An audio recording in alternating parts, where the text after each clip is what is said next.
할렐루야. 금요기도회에 너무 잘 오셨습니다. 저는 요즘 이렇게 뉴스나 사회가 흘러가는 걸 보면요, 기도가 참 필요하다는 생각을 합니다. 지금 이 대한민국에서 의료 시스템이 완전히 멈춰지려고 하고 있습니다. 출산율은 0.6을 지금 넘어가고 있다고 합니다. 경제적으로는 어려움이 앞으로도 계속될 거라고 이야기합니다.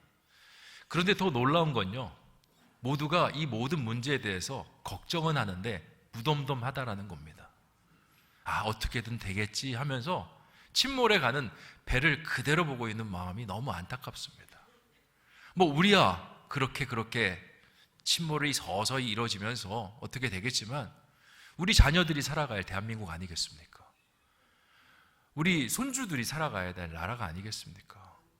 그 나라에 지금 배가 기울어져서 바닷속으로 침몰하고 있는데 우리가 과연 가만히 있는 것이 말이 되겠습니까? 저는 기도해야 된다고 생각합니다. 새벽마다 기도하는데 자꾸 요즘 눈물이 나옵니다. 하나님, 지금 이렇게 어렵고 모든 것이 망가지고 있는 세상 속에서 왜 이렇게 기도하는 사람들이 보이지 않는 것일까요? 기도가 필요한 것 아니겠습니까? 라는 마음 때문에 울면서 기도하기도 하고요. 또 속상함 속에서도 방법이 없어서 기도하는 것 같습니다. 근데 기도하면 하나님께서 감동을 주셔요. 어떤 감동이냐면, 그래, 네 힘으로 할 수 없어. 인간의 힘으로 할 수 없어. 인간의 능력으로 지금 침몰해 가는 배를 어떻게 뒤집을 수 없어. 하지만 나는 할 수 있어. 내가 너를 도울 것이고 너의 자녀들을 지킬 것이고 너의 손주들을 지키겠노라 말씀하신 줄 믿습니다. 그런 의미에서 우리 기도하러 오신 성도님들 정말 잘하신 거예요. 저희의 미약한 기도지만 하나님의 손이 이 대한민국을 살려주시고 우리 가정을 살려주시고 우리 교회 가운데 구원의 방주가 되게 하여 주시옵소서. 그 응답이 이루어지는 복된 시간 되시기를 주님의 이름으로 축원드립니다. 오늘 말씀은요, 야고보서 4장 말씀은 한 가지 키워드를 꼽는다라면 영적 전쟁이라는 키워드를 꼽을 수 있습니다. 하나님께서 세상을 창조하신 이래에 우리 가운데 영적인 전쟁은 항상 계속 이어져 왔습니다. 영적 전쟁을 승리하느냐 패배하느냐에 따라서 우리의 신분과 우리의 위치와 우리의 환경이 달라집니다. 최초의 영적 전쟁이 일어난 곳이 어딘 줄 아십니까? 에덴 동산이었습니다. 에덴 동산은 전쟁터가 아닙니다. 거기는 파라다이스, 낙원과 같은 곳입니다. 평화롭고요, 맹수들과 어린 양들이 함께 뛰어노는 그러한 곳이었습니다. 그런데 그러한 에덴 동산에 사단이 들어오게 되었고 영적 전쟁을 걸었습니다. 아담과 사단의 영적 전쟁이 일어났는데 누가 이겼습니까? 사단이 이기고 말았습니다. 그러니까 어떤 변화가 일어납니까? 환경은 낙원과 같은 곳인데 한순간에 그곳이 저주받은 땅이 되고 맙니다.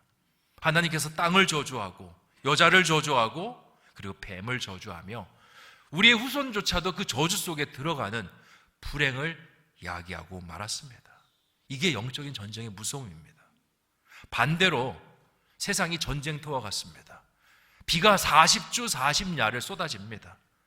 산등성이는 다 물에 잠겼고 이제 높다라는 산도 거의 잠겨가고 있습니다. 그런데 그런 상황 속에서 영적 전쟁이 일어납니다. 하나님의 방주를 만들고 하나님의 사람을 구원하라 라고 이야기했을 때 어떤 사람들은 그것을 농담으로 여겼습니다. 아무런 반응하지 못하고 세상 속에서 그냥 세상에 취해서 살아갔습니다. 영적 전쟁에 패배하고 말았죠. 그런데 어떤 사람은 영적 전쟁에서 승리했습니다. 자신의 평생을 바쳐서 방주를 지었고 그 방주를 통해서 그 홍수의 기간 동안 그는 살아남을 수 있었던 겁니다. 영적 전쟁이라는 것은요, 우리의 환경을 바꿉니다. 아무리 행복한 환경이라 그래도 패배하면요, 그 순간 무너지는 환경이 되고요. 아무리 무너지고 희망이 보이지 않는 환경이라 할지라도 영적 전쟁에서 승리하면 그것은 하나님의 위대한 환경으로, 상황으로, 은혜로 변화할 수 있다는 것입니다. 그러면 그 영적인 전쟁이 우리의 삶 속에서는 어디에서 일어나는 것일까요? 많은 사람들이 영적 전쟁하면요, 이 땅의 전쟁이 아니라고 생각합니다. 저 하늘에서 벌어지는 전쟁이라고 생각을 해요. 그리고 영적 전쟁은 누구와 누가 하는 것입니까? 많은 사람들이 하나님과 사단이 벌이는 전쟁이라 생각합니다. 저 하늘에서. 그런데 영적 전쟁은요, 그렇지 않습니다. 영적 전쟁의 그 필드는 바로 하늘이 아니라 여기입니다. 우리의 마음 가운데 일어나는 것이고요. 영적 전쟁의 대상은요, 하나님이 아니라 하나님의 사람들과 마귀가 벌이는 전쟁입니다. 마귀가 하나님과 싸울 수 있을까요? 안 싸웁니다. 마귀는 똑똑합니다. 하나님과 싸워봐야 이길 수 있다, 없다? 없다. 그래서 누구랑 싸웁니까? 이길 수 있는 존재랑 싸웁니다. 우리가 미국이랑 싸운다 그러면 상대가 되겠습니까? 그냥 우리나라는 멸망입니다. 어떤 싸움을 할 때 내가 좀 이길 만한 사람을 이렇게 앞에 두고 평가해보고 싸움을 겁니다. 사단은 우리 가운데 싸움을 걸고요. 그 싸움의 중심은 바로 여기입니다. 에덴 동산도 마찬가지입니다. 동산에서 싸움이 벌어진 게 아닙니다. 아담의 마음속에서 싸움이 벌어졌고요.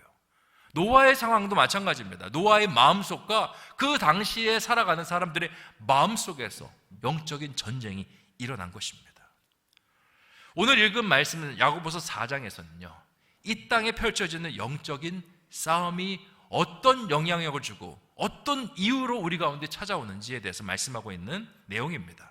우리 1절 말씀을 다시 한번 읽어보도록 하겠습니다. 시작. 너희 중에 싸움이 어디로부터, 다툼이 어디로부터 나느냐? 너희 지체 중에서 싸우는 정욕으로부터 나는 것이 아니냐? 아멘. 야고보는요, 우리 가운데 싸움, 영적인 싸움입니다. 다툼, 영적인 다툼이 어디로부터 나느냐라고 묻습니다. 그리고 그 원인이 너희 지체 중에서 싸우는 정욕으로부터 난다라고 표현하고 있습니다.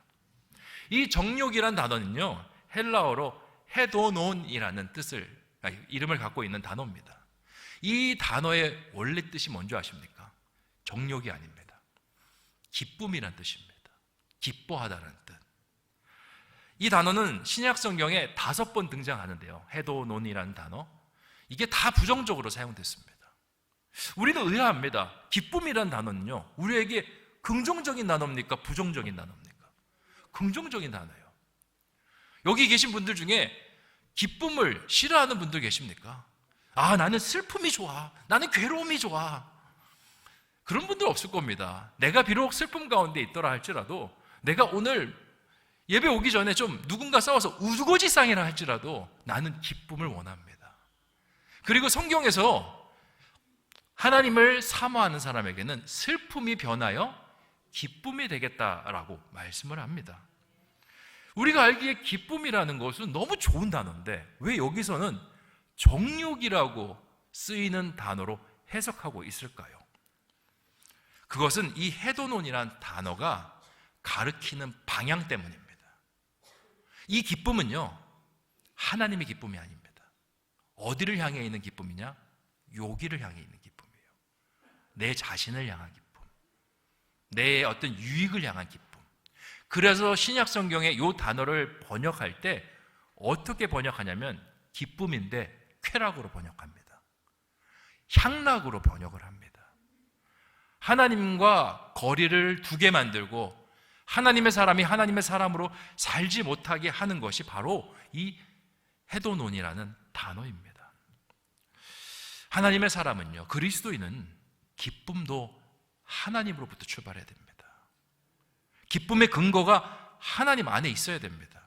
그래서 빌립보서 4장 4절을 보면 사도 바울이 하나님의 사람의 기쁨을 이렇게 표현합니다. 같이 한번 읽어보겠습니다. 시작. 주 안에서 항상 기뻐하라. 내가 다시 말하노니 기뻐하라. 어디서 기뻐하라고 합니까? 주 안에서. 주님 안에서 주님께 뜻을 두고 주님께서 기뻐하는 방향 안에서 기뻐하라 말씀하고 있는 것입니다. 사도 야고보는요, 우리의 싸움과 다툼이 어디서 오냐 했을 때 이 마음의 기쁨의 방향이 틀어짐을 통해서 온다라고 이야기하고 있습니다. 한번 예를 들어볼까요? 우리 부모님들이 자녀들이 잘 되는 것이 기쁨입니다. 맞으시죠? 네, 오늘 자녀들을 위해서도 기도할 겁니다. 그 기도를 위해서 오신 분도 계실 거라고 생각합니다. 그런데 자녀들이 세상 안에서만 잘 된다라면, 그 세상 안에서 잘 되는 것 때문에 하나님을 잃어버린다라면 그건 기쁨이겠습니까? 아닙니다. 그건 오히려 슬픔입니다. 왜냐? 그 아이가 잘 돼도 나중에 그 아이의 영혼을 위해서 따로 기도를 시작해야 되기 때문에 그건 슬픔입니다. 또 아이가 잘 돼서 좋은 대학 가고 좋은 직장 갑니다. 그러면 직장에서 그 아이들에게 돈을 많이 주는데 그 아이를 작게 부려먹겠습니까? 크게 부려먹겠습니까? 요즘 회사들은요, 돈도 많이 주지만 많이 부려먹습니다. 그러면 애들은 그렇게 일에 치여서 주말 겨우 자기 시간 갖습니다. 엄마가 교회 가자 깨우면 30살 가까이 된 아들, 넘은 딸들이 교회 갑니까? 깨우지 마! 하면서 얼굴 뒤집어 쓰죠. 나 독립할 거야! 그러면서 뒤집어 나가죠. 그러면요, 그 아이들이 믿음의 배우자 만날 확률 얼마나 되겠습니까? 가끔씩 이런 분들이 있더라고요. 우리 아들이 교회 생활 안 하지만 믿음의 배우자 만나서 신앙생활 하게 해주시옵소서. 상대 딸과 그 상대 아들은 뭔 죄입니까? 그 집안도 믿음의 배우자 위해서 기도하는데 믿음 없는 우리 아들 만나가지고 우리 딸 만나가지고 결혼해가지고 뭔 고생입니까? 적어도 이 기도 하려면 나도 좀 어느 정도 만들어놔야지 좀 미안하지 않지 않겠습니까? 그러면 그들이 꾸린 가정이 돈 잘 벌고 해외여행 꼬박꼬박 다니고 뭐 잘 나가는 가정이면 하나님 믿을 확률이 얼마나 되겠습니까? 그래서 기쁨은요 하나님 안에서 이루어져야 됩니다. 세상 속에서 이루어지면 걷잡을 수 없고요, 그 기쁨 때문에 나중에 하나님께 데리고 오려고 해도 안 됩니다. 청소년 마찬가지입니다. 걔네들이 무엇인가 세상의 기쁨을 만끽하고 그쪽으로 나아가잖아요. 교회 안으로 끌어오기가 어렵습니다. 그래서 우리 그리스도인의 기쁨은요, 우리 안이 아니라 저 하나님을 향해 있어야 되는 것입니다. 예전에 어떤 목사님들이 이런 예화를 많이 들은 걸 기억합니다. 여러분도 들어보셨을 거예요.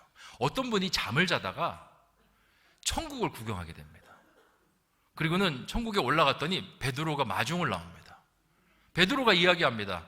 너는 하나님의 특별히 선택된 사람이라고. 그래서 너를 데리고 천국과 지옥을 보여주라고 하나님께서 말씀하셨다고. 그래서 네가 선택하면 된다고. 어디서부터 먼저 보기를 원하느냐. 그래서 이 사람은 지옥부터 보고 싶다고 이야기를 한 겁니다.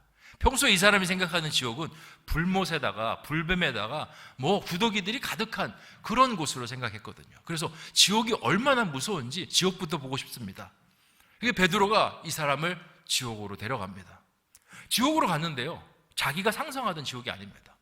깔끔하고요, 아주 모든 것이 세련된 그런 가구들로 즐비하게 되어 있는 곳입니다. 아니, 여기가 지옥이라고? 지옥 살만한데? 그래 딱 갔더니 지옥의 점심시간입니다. 이제 지옥에 있는 사람들이 다 왔는데 옷도요, 깨끗한 흰 옷을 입고 다 자리에 잘 앉아 있습니다. 음식이 나오는데 진수성찬이 나옵니다. 그래서 이제 밥을 먹으려고 하는데 이제 숟가락이 손등에 붙어 있어요.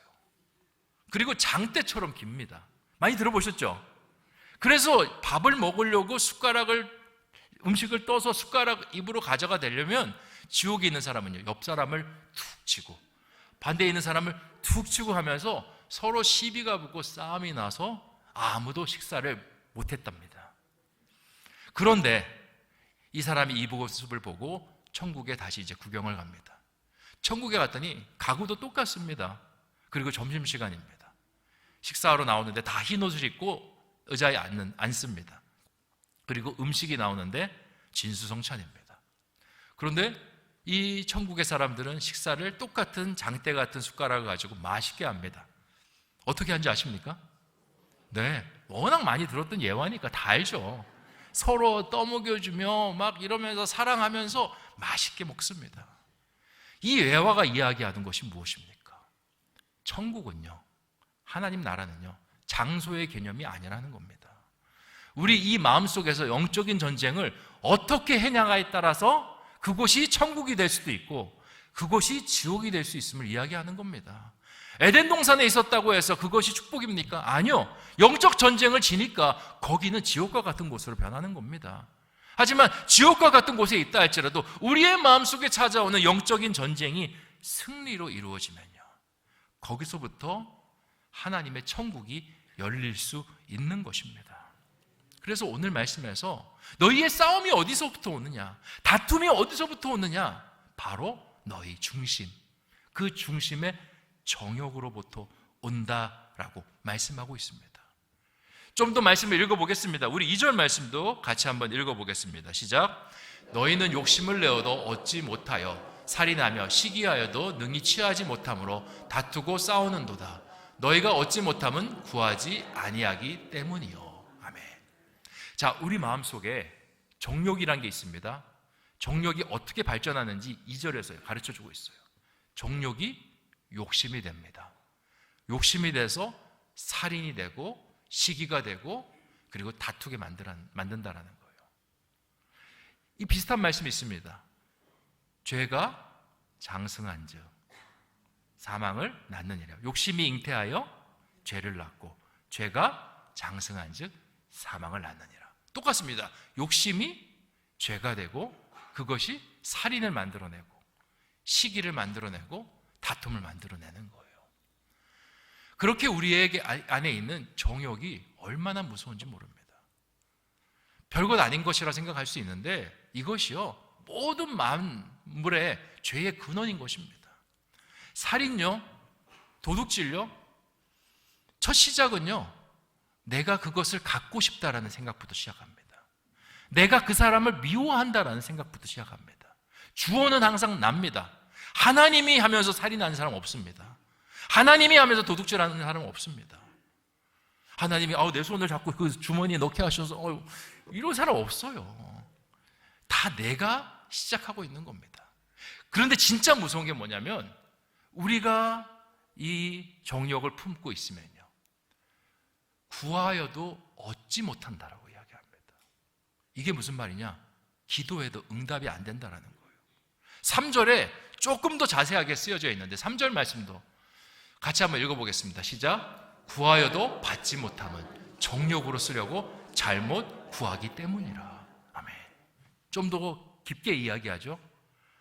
정욕이 있으면 구해도 응답이 안 된다는 거예요. 왜냐? 정욕이 있는 상태에서 구하면 그것이 잘못 구하지는, 정욕으로 쓰려고 잘못 구해지는 일이 될 수밖에 없기 때문에 하나님께서 응답을 하지 않는다는 겁니다. 예를 들어 보면 부모님들은 자녀들을 다 사랑합니다. 맞습니까? 아닌가요? 좀 왼수인가요? 대답이 좀 약하신데. 다들 사랑하시죠? 저희 애들도 와 있는데 제가 얼마나 사랑하는지 모릅니다. 부모는 자녀들이 원하는 거 다 해주고 싶습니다. 그런데 다 해주지는 않습니다. 왜 그런지 아세요? 자녀들이 구하는 게 때로는 자녀들을 망칠 것 같고 자녀들을 위험에 빠뜨릴 것 같으면 절대 해주지 않습니다. 어떤 집에 철수라는 아이가 있었습니다. 이 아이는요, 기도를 얼마나 열심히 하는 아이인지 몰라요. 보통 사람은 기도할 때 가족들이 내 목소리 들을까 봐 이제 골방에서 숨어서 기도하는데 이 아이는 자신의 목청을 다 끌어모아서 기도를 합니다. 하나님! 이 아이는 다른 사람들은 문을 닫아놓고 혹시 방에 누가 들어올까 아니면 내 목소리가 새어날까 염려를 하는데 이 아이는요, 문을 활짝 열어놓고 하나님 앞에 기도합니다. 주여! 그러다가 할머니가 지나가다 깜짝 놀랍니다. 아이고, 뭔 소리야? 야, 철수야, 하나님 귀 안 먹었어. 네가 살살 기도해도 하나님 다 들으셔. 그러니까 좀 작은 목소리로 기도할래? 그랬더니 철수가 이렇게 이야기합니다. 하나님은 잘 들으시죠. 근데 아빠가 안 들어요. 아빠 자전거 사주시옵소서. 하나님 아빠에게 자전거를 사게 해주시옵소서. 아빠가 듣다가 문을 박차고 나옵니다. 야!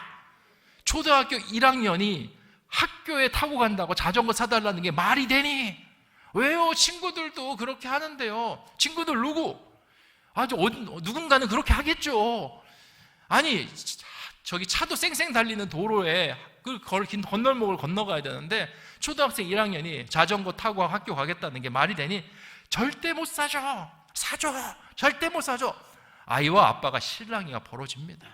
그러고는 아이가 삐져가지고 입이 대빨 나와서 방으로 쾅 들어갑니다. 그리고 저녁 시간이 되었습니다. 밥 먹자, 철수야. 방에서 안 나옵니다. 삐져가지고. 아빠가 불렀는데 삐져서 안 나오니까 화가 났습니다. 문을 열고는 어서 안 나와? 안 나오면 혼나는 거야. 철수가 입이 대빨이 나와가지고 자리에 앉습니다. 그리고 아빠가 억지로 기도를 시킵니다. 야, 너 오늘 아빠한테 잘못한 거 많으니까 너 오늘 식사 기도하고 회개 기도 같이 해. 싫은데 아빠가 기도까지 시키니 할 수 없습니다. 철수가 기도합니다. 하나님 감사합니다. 하나님께서 저를 사랑하여 주셔서 원수의 목전에서 상을 차려주시니 참으로 감사합니다. 역시 하나님밖에 없습니다.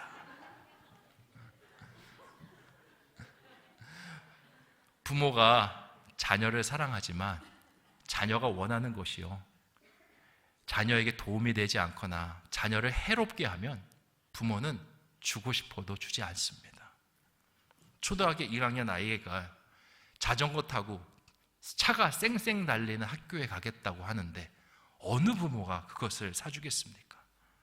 정욕은요, 하나님의 선함을 구하지 못하게 합니다. 나의 유익에 따라 꼭 하나님이 싫어한 것들을 구하도록 우리를 만들어가요. 그래서 주님께서는 그걸 주었다가는 우리가 망가지겠구나 생각하셔서 그 응답을 하시지 않는 것입니다. 우리가 기도가 응답되지 않고 하나님에게 간절히 간구했는데 더디 이루어지는 것은요, 우리 스스로를 내면을 들여다봐야 됩니다. 과연 이 제목이, 이 기도의 내용이 하나님을 향해 있는지, 나를 향해 있는지, 내 정욕을 따라서 구하는 기도 제목인지, 하나님의 나라의 의와 그의 뜻을 위해서 기도하는 제목인지. 우리 그리스도인들은요, 기도를 정말 많이 드립니다. 새벽에도 드리고, 큐티하면서 드리고, 밥 먹을 때도 드리고, 잘 때도 드리고. 기도의 분량이 그렇게 많이 채워지면 우리는 응답될 것이다 라고 생각합니다. 근데 그거는 반만 맞은 거예요. 기도의 양도 중요하지만 기도의 질도 중요합니다. 무엇을 위해서 기도하느냐? 나에게 위험이 될 자전거를 구하는 게 아니라 우리는 이렇게 기도해야 됩니다. 하나님, 지금 제가 초등학교 1학년 신앙입니다. 저에게 무엇을 주시길 원하십니까? 주님, 지금 저희 가정의 자녀가 사춘기입니다. 하나님, 이 가정에, 이 자녀에게 필요한 것이 무엇입니까? 주님께서 결정하시고 주님께서 주시옵소서. 우리 사업장이 지금 이러한 계획을 가지고 나갑니다. 하나님, 주님께서 말씀하여 주시고 주님께서 맞는 사람을 보여주시옵소서. 주님께 물어야 됩니다. 그게 주님으로부터 시작하는 기도고요. 그리고 주님의 유익이 되고 나의 유익이 되며 주님께서 구하는 대로 응답하시는 그 기도가 될 수 있는 겁니다. 주님께서 말씀하시지 않았습니까? 먼저 그의 나라와 그의 의를 구하라. 그리하면 이제 네 모든 것을 너희에게 더하시리라. 근데 거꾸로 하면 안 됩니다. 이 모든 것을 너희에게 주십시오. 그러면 제가 먼저 그의 나라와 그의 의를 구해 볼 수도 있을 것 같지 않을까 모르겠습니다. 이렇게 구하면 그건 안 되는 겁니다. 그래서 오늘 6절에 정욕을 내려놓고 겸손한 마음으로 하나님께 구하면 큰 은혜를 주신다. 8절에 하나님께 가까이 하는 마음으로 기도하면 하나님께서도 우리 가운데 가까이 오시겠다 말씀하시고, 9절에는 주님의 기쁨을 위해서 이렇게까지 하라고 합니다. 9절 말씀 같이 한번 읽겠습니다. 시작. 슬퍼하며 애통하며 울지어다. 너희 웃음을 애통으로, 너희 즐거움을 근심으로 바꿀지어다. 아멘. 내 정욕을 끊어내는 것이 참 나에게 고통입니다. 힘듦입니다. 하지만 그것을 끊어내면서 찾아오는 슬픔과 애통이 있다 할지라도 그것을 가지고 기도하면요, 하나님께서 그 기도를 응답하시겠다라고 말씀하고 있는 겁니다. 저는 새벽마다 기도할 때 얼마나 눈물이 나오는지 모릅니다. 하품을 많이 해서 눈물이 나오기도 하고요. 우리 성도님들의 삶을 위해서 기도하면서도 눈물이 나옵니다. 요즘 아프신 분들이 얼마나 많은지 모릅니다. 삶의 어려움을 겪고 계신 분들이 얼마나 많은지 모릅니다. 제가 맨 앞에서 기도하고 있지만요, 가끔씩 이렇게 눈을 이렇게 부엉이처럼 해가지고 입까지 돌려가지고 뒤를 봅니다. 그러면 기도 제목을 가지고 눈물 뿌려 기도하시는 분들이 보여요. 제가 고개 안 돌린다고 못 본다고 생각하지 마십시오. 제가 부엉이처럼 눈을 이렇게 해가지고 보고 있습니다. 그분들이 그렇게 기도하는 거 제가 그 내용들을 알고 있는데 얼마나 마음이 아프든지 하나님 그분들을 도와주시옵소서, 함께하여 주시옵소서.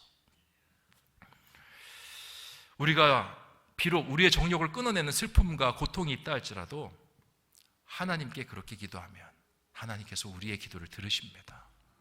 우리가 하나님 앞에 그런 것들을 내려놓으면요, 하나님은 우리를 높이세요. 그래서 10절 말씀에 크라이막스로 이 말씀을 하십니다. 주 앞에서 낮추라. 그리하면 주께서 어떻게 하신다? 너희를 높이시리라. 너희의 정욕이라는 것, 너희의 중심에 자꾸 뭔가를 끌어들이는 그 욕망을 주님 앞에서 내려놓으면, 그리고 그렇게 하나님의 뜻을 구하면 하나님께서 너희를 높이시겠다라고 말씀하고 있는 겁니다. 사랑하는 성도 여러분, 우리의 삶 속에 찾아온 영적인 전쟁을 승리로 이끌어 나가는 사람들 되기를 원합니다. 답을 먼저 찾으려고 하지 마세요. 답은 하나님께서 주십니다. 중요한 건 갖고 가는 겁니다. 문제를. 우리 자녀가 사춘기입니다. 대학 입시를 앞두고 있습니다. 취업을 앞두고 있습니다. 우리 손주가 이렇습니다. 우리 아들들이 지금 이렇습니다. 주님, 어떻게 할까요? 답을 보여주시고 길을 보여주시고 함께하여 주시옵소서. 그러면 하나님께서 길도 열어주시고요, 사람도 붙여주시고요, 하나님께서 방법도 보여주십니다. 내가 다 짜가지고 틀만 가지고 가서 하나님 이 틀에 채워주시옵소서 하면요, 백날 천날 있어도 채울 수가 없습니다. 하나님의 그 응답은 머리로부터 아래로만 떨어지는 게 아니라 옆에서부터 날라오기도 하고요, 밑에서 튀어서 위로 올라오기도 합니다.